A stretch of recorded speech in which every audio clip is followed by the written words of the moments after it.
The area for the housing development straddles Day Road here on the north and south side. In a nod to their hometown, they'll be playing Journey's Don't Stop Believing.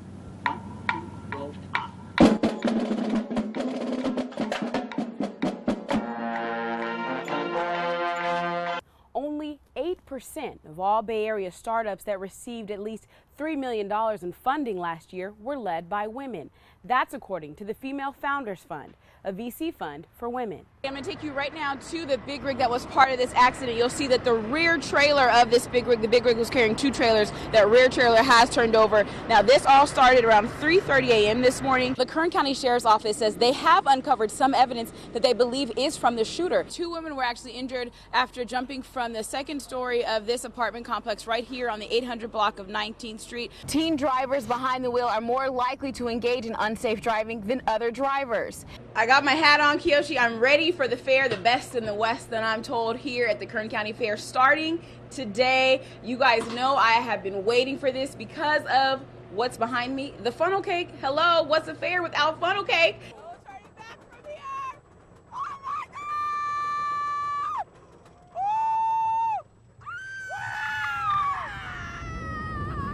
Woo! And yeah, you'll see right behind me the intersection of Truxton and L Street. Now, we're just south of that, the talking birds. My mom always says I talk a lot, but I think these birds beat me, let me tell you. You want to say good morning? Say hello. Hello. Good. But I have to share with you some, maybe I won't say bad news, but some news that I learned this morning. I'm going to show you guys this right here. This is a teaspoon. This is how much sodium we're supposed to have a day.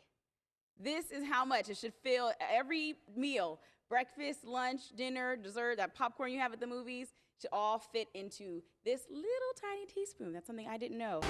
17 on set now. We're going to continue the discussion obviously from the piece there, that one of the biggest struggles for grandparents is financial. Is that what you guys have found there with all of the work that you do with grandparents? Yes, we do. We're awaiting word on the officer's condition, official word, so we will bring that to you. We're waiting for Bakersfield Police Department PIO Sergeant Grubbs to let us know about that. But again, they have been on scene investigating just how this happened right here on the intersection of Panorama Drive and Mount Vernon Avenue. Now, this is, of course, very near Bakersfield College, which is to my right here. So if this is part of your morning commute, you will want to avoid this area. As Kiyoshi mentioned, this happened around 2:30, 2:45 a.m. So we are awaiting word. We see that police officer, Police Sergeant Grubbs is coming over here. Let's see 1 second here now just to see if he is available to give us interviews. Sergeant Grubbs, are you able to speak with us about what happened here? The officer is removed from the vehicle by other officers, transported by hall ambulance to an area hospital. He's later pronounced deceased. So we have suffered a loss of an officer this morning. Our condolences to your department. Thank you. Love it. All right, let me hold Michael Phelps. Okay, you got to be lane number 1. All right. Cooperate, Michael. All right, we got Come right on Robert over. has a duck. We got 2 more people here with us, and we're gonna race. Again, this is the first time these ducks are gonna race here at the fair. All righty. Are we ready? Are you ready? Mark. All right. Get set. Go. Woo! Go, Michael Phelps! Oh, who's won? I think Christina's won. Mine, Ryan. Oh, it was yours. Oh, Ryan where's yours? Ryan Lochte. Ryan Lochte. Yeah. Oh, I like Ryan. There we go. We were calling her our local Oprah because she's going to be surprising some local deserving students. Good morning, Ryan. Good morning, Kiyoshi. Let me tell you, I couldn't even sleep last night. I was so excited. It feels like I'm on my first day of school. So excited to meet so many of these students. Of course, there are many exceptional students starting school today, but there are some that just stand out above the rest. We know that you started your career in Mexico, right? You had to learn English, and now I hear your teacher told me, actually, you have a 3.2 GPA, is that right? Yeah. We have been roaming the streets, Octavio and I. We are now in Oildale. We came from Arvin, now here in Oildale to surprise 10-year-old Mark Ayala. Now, he was diagnosed with autism at 2 years old, was told he should probably be in special education classes and behavioral classes, and his mom said, we want to mainstream him. I know that he can excel just like every other student. And now, today, he enters his 5th grade year, and let me tell you, he has won the science fair numerous times. He's a top reader at his school. He's won History Day on the honor roll. So this is an exceptional 10-year-old. He's going to be a 5th grader at Wingland Elementary School. We're going to go surprise him now. And just like the other student you saw us with, he doesn't know. Hello, good morning. Is Mark here? Hi, Mark. Hello. Good morning. I hear that today you're starting 5th grade. That's true. That's true. At which school? Wingland Elementary. It's not very far from here. And I heard that you are a top reader at your school. That's true. I read more than anyone else. Wow. And you are doing well in grades, right? You're on the honor roll? Yes. Awesome. And principal's list. And principal's list. The Saratoga High School Band will march its way through the 2016 Tournament of Roses Parade on January 1st. And they will be performing a song born right here in the Bay Area. Here's NBC Bay Area's Ryann Blackshere Vargas with the story. Behind that red banner is where you'll find the band these days, practicing and practicing and practicing. How was practicing for the Rose Bowl band, particularly during finals, right? They've put in long hours preparing for the couple minutes they'll be on the live broadcast. Some of them have been on the TV screen before.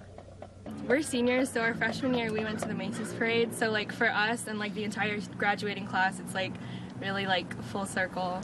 They'll be the only high school band from the Bay Area. In a nod to their hometown, they'll be playing Journey's Don't Stop Believing.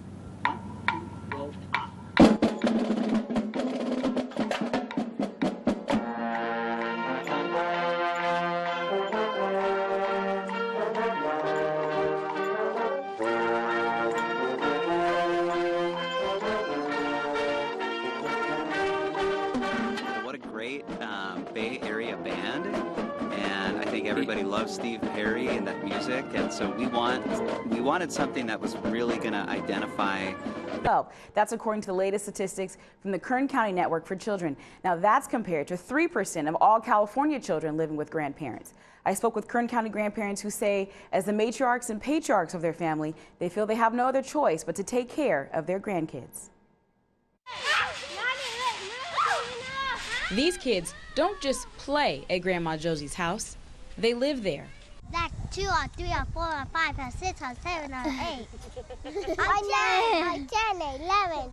That's right, 11 grandkids, some since birth, others for a few years. I couldn't fathom to see them in a system, so I said I'd rather just take them on myself. She and her husband are raising half of her 22 grandkids. Their mothers are 3 of Josie's 4 daughters who are unable to take care of them. You know, it has to do with the drugs. That's what happens. She's taking care of us instead of us being like a place for another family. She estimates she spends $100 a day on meals for everyone. It's not easy. It's not easy, and when you have to, when you have to make food and you're sitting there and you're praying, you know, get a hold of these girls so they can take their kids back. It's not easy. UCLA researchers created the Elder Index and calculated the annual cost of grandparents raising grandkids. Using the federal poverty level as a baseline, researchers concluded Kern County grandparents need less money than any other California county to raise kids. But that need is still $6,000 more per kid a year than the average local grandparent has. In this case, when we were looking at low-income seniors, you know, already are struggling with their own financial needs, and may do things like cut down on the medications they take or eat less food themselves in order to make things stretch for their grandkids. Sometimes they'll take money out of savings that they had for retirement to make ends meet, you know, so they're really making a sacrifice to do this. Grandparents like Kathleen receive county money to help raise their grandkids, but grandparents typically receive less than foster parents. I get like $350 a month to support both of them. And my husband and I are on Social Security, and he gets a VA pension. So that's all we have to live on. Raising grandkids means less money. We were very independent when we got them. And now suddenly we have 2 kids that we have to consider in almost everything you do. And less independence for this Bakersfield City Councilman and his wife. Unfortunately, my son was in a car accident, and he was charged with a DUI. And so CPS stepped in, and they were the ones who recommended that we took them.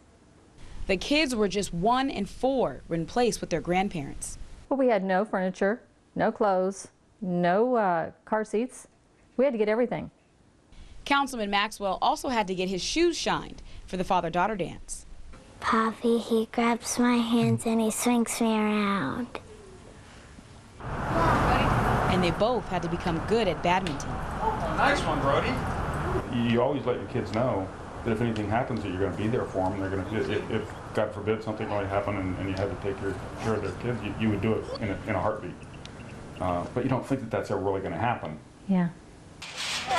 But when it happens, parenting for a second time can be an unexpected lesson. If I could do everything that I do with my grandkids, with my daughters, I think everything would have been different. I can pass it on to them, you know, I can pass this on to them, that when they have children, that they don't take that road their parents did, that they take this road, that they can be there for their children. Kitchen staff at the Broken Yoke Cafe work hard preparing burritos and serving up delicious treats for customers like Jennifer Gonzalez and her daughter, Peyton. Peyton, who has Down syndrome, sometimes enjoys her meals from up here. So we're trying to let her learn that when she comes to a restaurant, she has to sit and behave, and it doesn't always go that way, but we try. And even though Peyton is trying, other customers sometimes become annoyed. I usually don't get a comment, but I get a look or a glare or a shake of the head, or I don't think they realize how hard it can be sometimes. And having a child with a learning disability and that kind of thing, I don't think they realize how hurtful it is. Yet a week ago, the family in the next booth over welcomed Peyton with hugs. Oh my gosh, she was precious. And was moved to make her and her mom's day a little brighter. As soon as she ordered, I got up and my two kids and I just went straight up, paid for our meal, and then I paid for her meal. Yeah, and I was shocked. Like, I was gonna cry. I was like, what?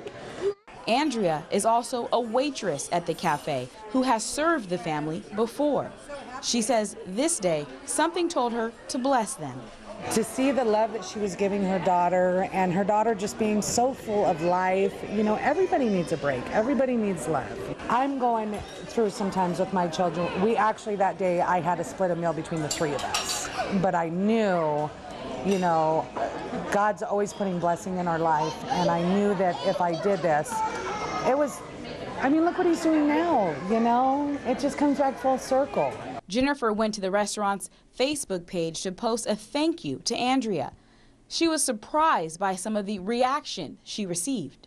People sending me private messages on Facebook that have kids with disabilities that tell me they don't go out because of the looks or the stares or the rude comments, or if they're loud or if they act up, they don't go out.